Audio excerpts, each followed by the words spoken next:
We actually ended up with 55 studies in this project, but it came from first that listening tour and then really thinking together about how we could best address all the issues that came up. Welcome to Schools In, your go-to podcast for cutting-edge insights in learning. From early education to lifelong development, we dive into trends, innovations, and challenges facing learners of all ages. I'm Denise Pope, Senior Lecturer at Stanford's Graduate School of Education and co-founder of Challenge Success. And I'm Dan Schwartz. I'm the Dean of the Graduate School of Education and the Faculty Director of the Stanford Accelerator for Learning. Together, we bring you expert perspectives and conversations to help you stay curious, inspired, and informed. Hi, Dan. Well, hello, Denise. I got a question for you that's relevant to today. So there's a new governor who's coming into a state, and states are a lot of responsibility for education, more than the federal government.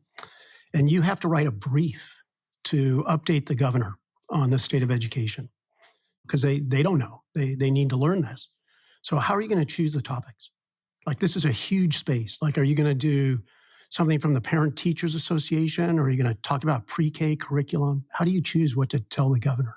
Oh my God. Well, do I only get one topic? I mean, there's a ton. How many pages can the brief be?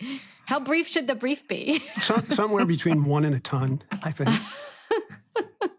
Dan, where do you even start? Like, if it was California, we have so many issues. We've got money issues. I think we're the state with probably the most multilingual learners. We have absenteeism through the roof. We're still kind of reeling from COVID and all of the COVID stuff that happened. We have technology. We have, mental health. I don't know. For me, I would sort of look at my kid and say, my kid's really good at this.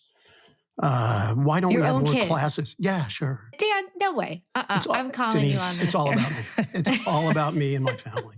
Okay, this is not useful, but I am sure that we have someone coming on today who has a process better than just looking at their own kid. So our guest today is the fabulous Susanna Loeb. So she has to write this brief for the governor. It's called Getting Down to Facts, and this is the third governor, so it's the third report they've done. So we're going to find out how she does this. Susanna's a professor at the Graduate School of Education.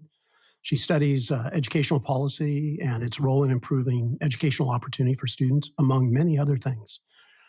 So she left Stanford for a while, and a great mistake. She went to Brown University and was the director of their Annenberg Institute. And there she started the National Student Support Accelerator, which aims to expand access to high-impact tutoring, with strong relationships. But she came back. She's doing even more and more and more. And so we are really lucky to have her here with us on the podcast and at Stanford. So welcome, Susanna. Yay, welcome back. I'm excited to talk about this new report. So Dan said she was made to write this report when the new governor came in way back when. How did that even start? And I know it's called Getting Down to Facts, so maybe give us a little bit of a background. Sure. So Getting Down to Facts started in the Schwarzenegger administration, and it really was aimed at stepping back and taking a look holistically at the school system. It is really easy to say, I want this thing changed or I want that thing changed, but it takes a little effort to step back and say, okay, is the whole system functioning the way that we wanted? And so we brought a bunch of researchers together at that time to provide evidence on where California's system was really set up to be effective and where it wasn't. And there were some really clear problems at that time. And so we suggested some things there. And then we did that again before Newsom came in to office in 2018. And now we're doing it again for this next governor. And the reason it's called facts is because there is so much kind of emotion involved in education and making sure that the system is really set up for the kids that we know really well. But the facts are very helpful as a basis. Even with the same facts, we can disagree on what the right direction is to take. But at least if we're on the same page with what's actually going on, it can help us be more productive in our discussions about how to best change the system so that it can function in the way that we want it to. So, what's an example of something that came out of getting down to facts?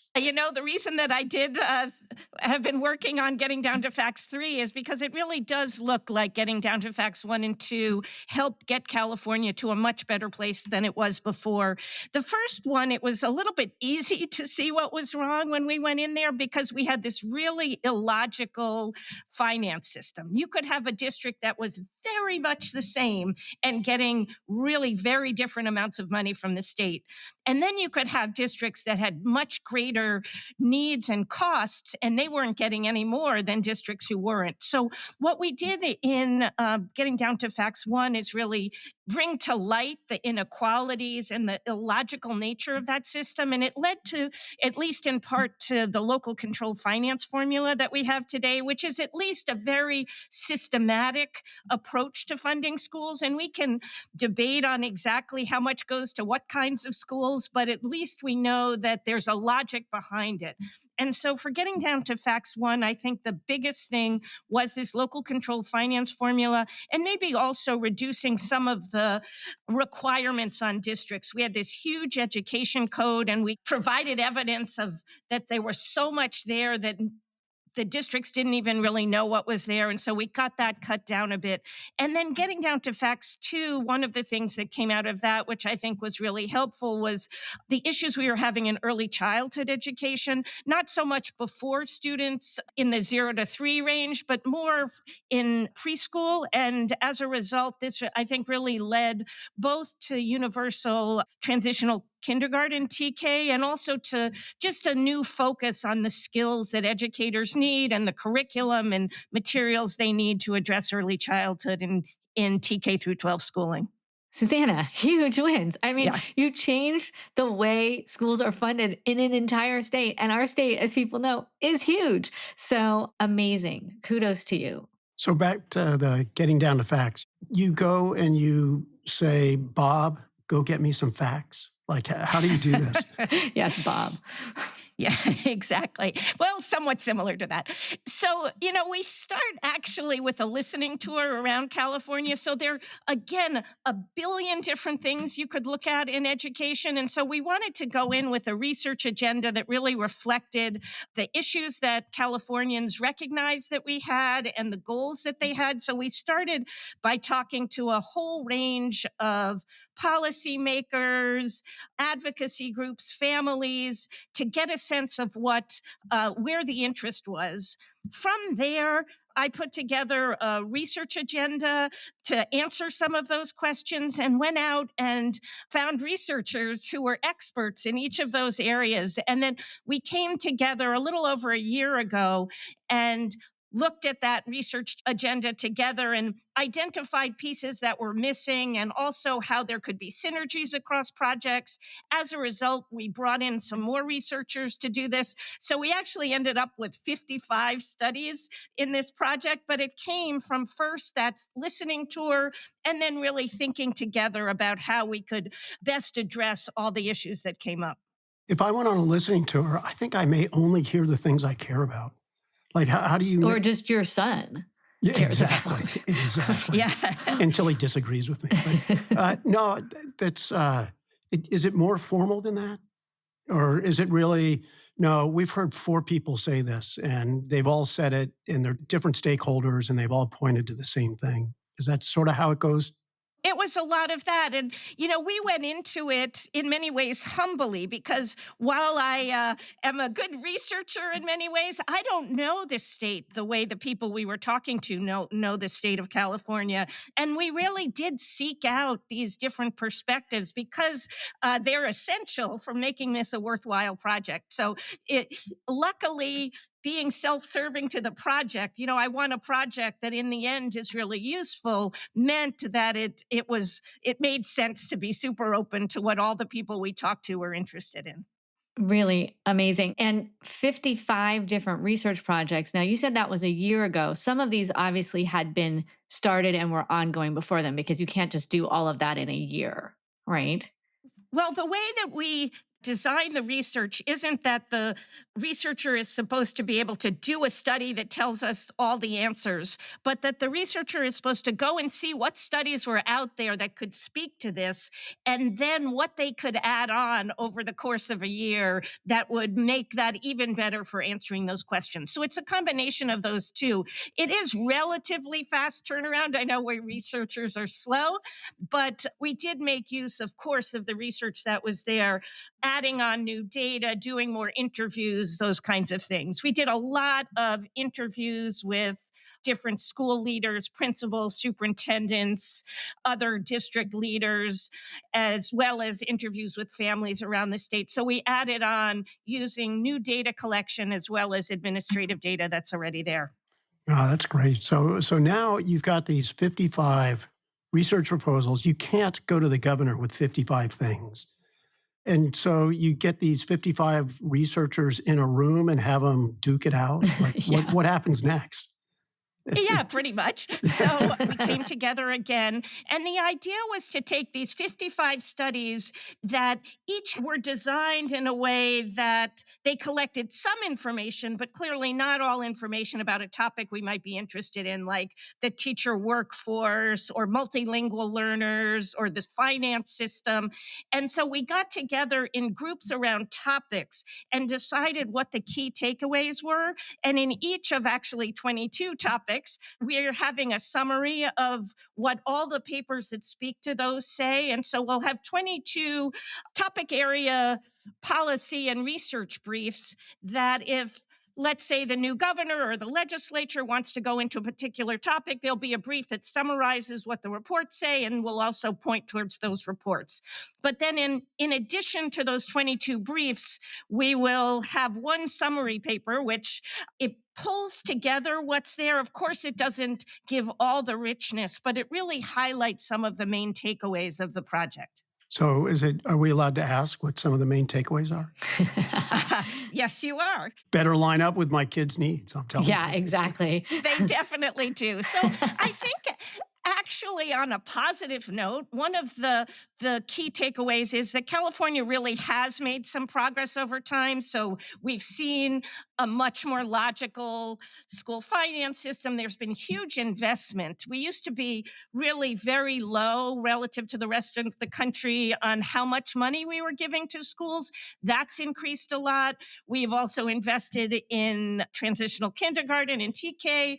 We've have a lot of individual projects that have worked well. So there are small scale early literacy programs that have worked. The community schools appears to have benefits for students. So we have a stronger base than we did before. But what really came out of this in terms of the next step is that California, while it does these individual things quite well, has not managed to have a system that can consistently improve instructional quality at scale. So some other states are able to come in and say, we would really like our math to instruction to improve in the state. And they are very targeted in the kind of math instruction that they envision, and then they put in professional development supports and curricular supports around that vision. California just hasn't done that.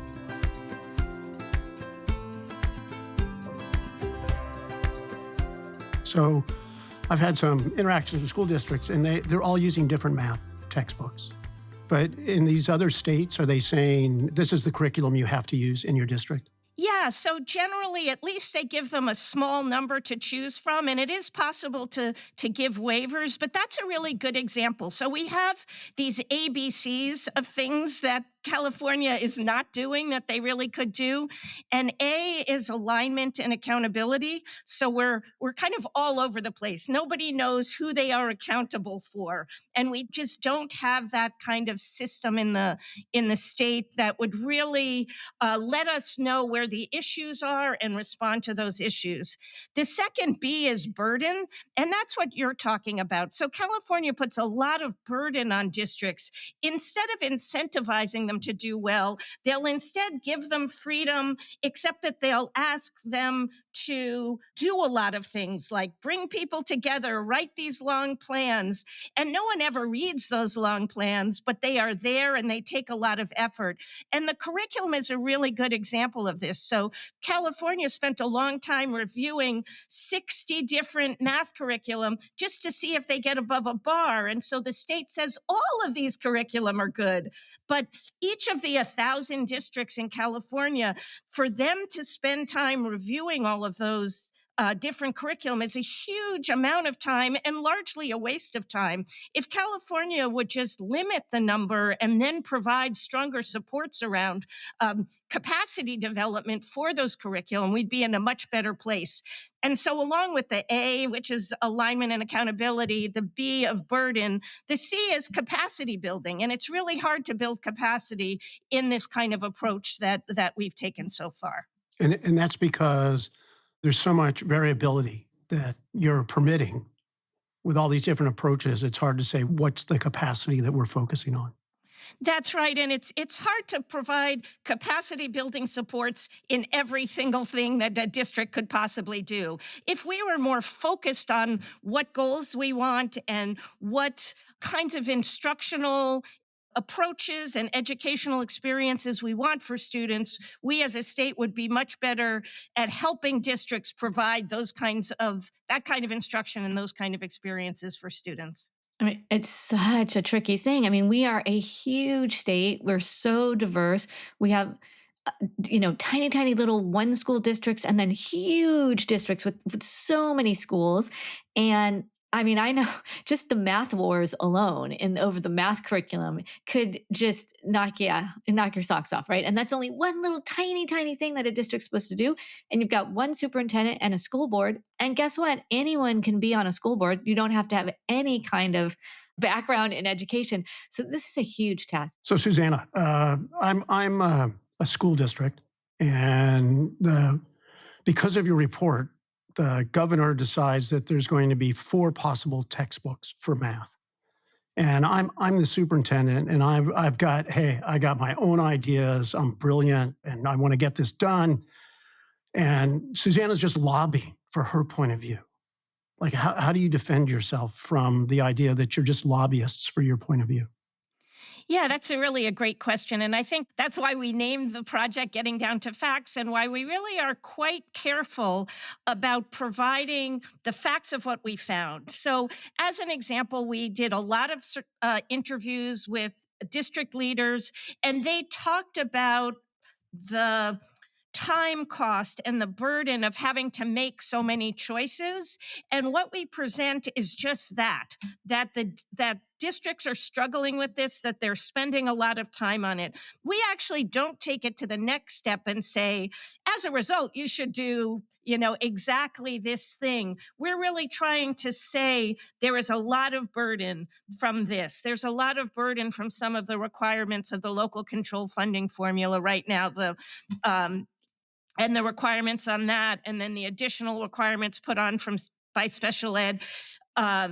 So it's very much saying this is what is, and we do have in the reports, we refer to what other states have done that might be different and might provide examples, but we are really careful not to take that next step and say this is what you should do. Oh, that's really interesting. So you're not offering solutions. You're sort of saying, here's the space we need a solution for, and then there are people who've worked on this. You might look at this to see how they've done it.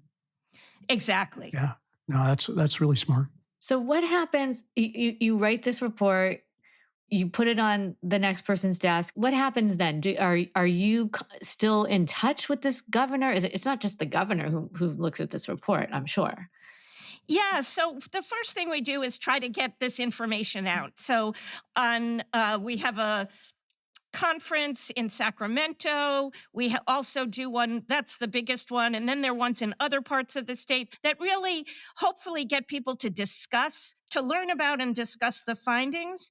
And then, we have videos that we've made of each of the studies. So we try to make them really quite accessible to a broad range of people.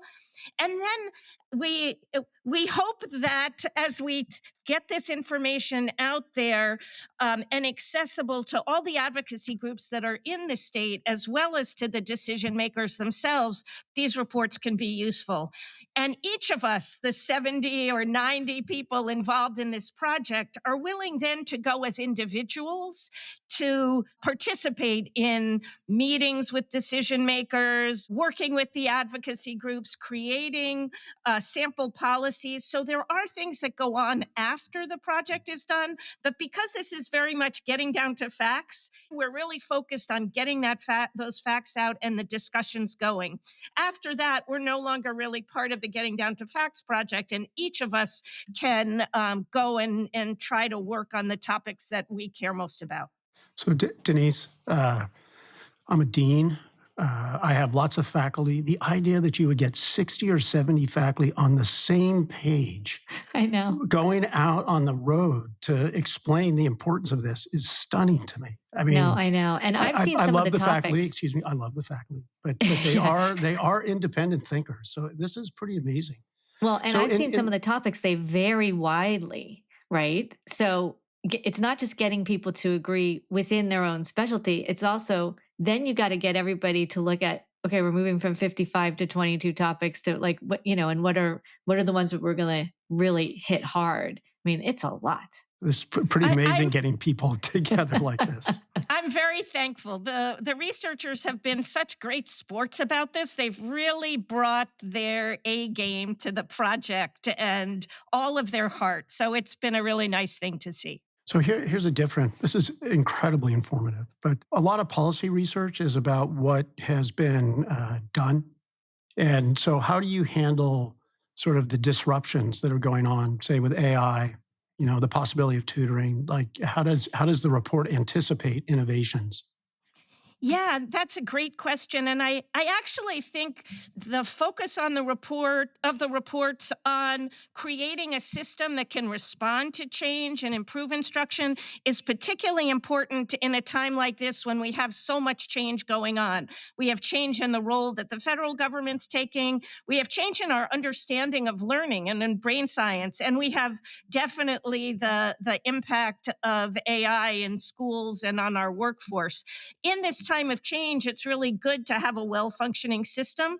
But part of the report is on what do we want now that we know this? How can we make particularly high schools that are disengaging for many students? How can we make those rich experiences that really speak to students and help them develop the skills that they'll need to thrive? How do we leverage AI? So what we have in this group of studies is not only a look at the kind of governing systems in California, the capacity in California, but where could the state go? What are the opportunities with AI? How could those new tools help us to overcome some of the barriers to getting students the individualized attention that they need, the creative experiences that are engaging for them? So we try to balance these kind of look into the future aspirations, what is possible, with how do we get a system that will allow us to respond to these possibilities. So important. And I know, so you narrowed the 55 down to 22 or something, right? Just like a quick tick off of what some of those topics are. And I'm thinking, if I'm a parent or an educator, what should I know? Yeah, so we have lots of topics. For example, we'll have topics on special education and multilingual learners, on the goals families have for schools, on what's happened in the finance and in achievement, how California looks in those areas. The workforce one is really interesting because we have made some progress in the educator workforce in California in terms of increasing the numbers that are available, number of teachers that are available. That said, we have very little supports for teachers once they're in the classroom. So if, for example, we want a new math curriculum or we want to respond to the changes that AI is bringing in, we don't have really good ways of reaching teachers and helping them with those changes. So there's some issues there that could be a good place to look, as well as we have most of our teachers have to come in through what's called a fifth year, where we don't have undergraduates going into teaching. And there were reasons that we did that, because we thought that it would be helpful to have an undergraduate degree before getting your expertise in teaching. But as it turns out, you lose a lot of people because they need that extra year. And you also don't have that full 4 years to develop some of the skills you need to be a good teacher. So there are things like that in the workforce that are worth looking at. There's so many different topics like this once you get into the details, but the way that we've structured it, where we've got these summaries in each of the areas, hopefully will be useful as opportunities open up in specific domains that you can go in and see what we know about those domains. What's kind of nice, if you're a parent or an educator with a specific interest, it sounds like you'll be able to go and kind of find that and dig in and learn more about that, whether that's absenteeism or mental health or AI or teacher workforce. And I'm just curious to know what's going to come out. Like, I wish I had a crystal ball, because you looked at getting to the facts one and we saw kind of a coalition around getting the finance changes, among other things, I'm sure, right? And with number two, sort of the biggie was TK and continuing with the finance. So I'm just so curious what number three is going to bring. Like, if we can get more systematized professional development for teachers, like, I would bow down to you, Susanna. I mean, every time I go to a district, they're like, yeah, we have a half day and we have to do CPR. And I don't think we're going to be able to train our teachers to do the newest thing. And you're just like, ah. Yes, you and me both. I'd really love to have a crystal ball, but I also really hope that we get the California education system to be a model for the country and the world about the kinds of rich experiences that we can provide to students and how well they're doing and how much they're thriving. Speaking of being a model, so getting down to facts, other states look at it, like what you've done. I've had people reach out about the process and about using the process that we're using for California and other states. So I think that's one. And then there's certainly within the 55 studies that speak well beyond California. And so those are useful. And we try to get those out, published in different places, different kinds of journals and newspapers, so that not only California, but the rest of the country can make use of them. Dan, I'm always putting you on the spot at the end of the show. What did you learn? What was your aha? Well, there's a lot of content that I didn't know, like finance reform and things like that. But I'm taken with the process. Like, it's simple, but it's hard. You get research professors who do research, to go find facts, to figure out what exactly is going on in a system that's so complicated, right, that it's really hard for anybody to feel the whole of the elephant, so to speak. It's such a great use of talent. And then the distillation process, where you actually get it to people who now know something, so they can start to make decisions based on at least some evidence. Yeah. It's a brilliant thing. I sort of want 5 faculty to come in and look at my personal life and get the facts, and then give me a report and sort of say, Dan, alignment is a problem you have at home. So, capacity, also a problem. No, I agree. I think this is such an amazing gift. If I was the new governor, I'd be so thankful for this, but also I just think it's an amazing resource that you're able to do and pull all of these disparate things together in a way that's really understandable. So it's a huge gift. It's a huge resource. Susanna, we're so lucky to have you. And I think everyone learned a lot, and we're really excited to see. We'll look in that crystal ball and have you back on. So thank you so much for coming and for joining us. And thank all of you listeners for joining this episode of Schools In. Be sure to subscribe to the show on Spotify, Apple Podcasts, or wherever you tune in. I'm Denise Pope. I'm Dan Schwartz.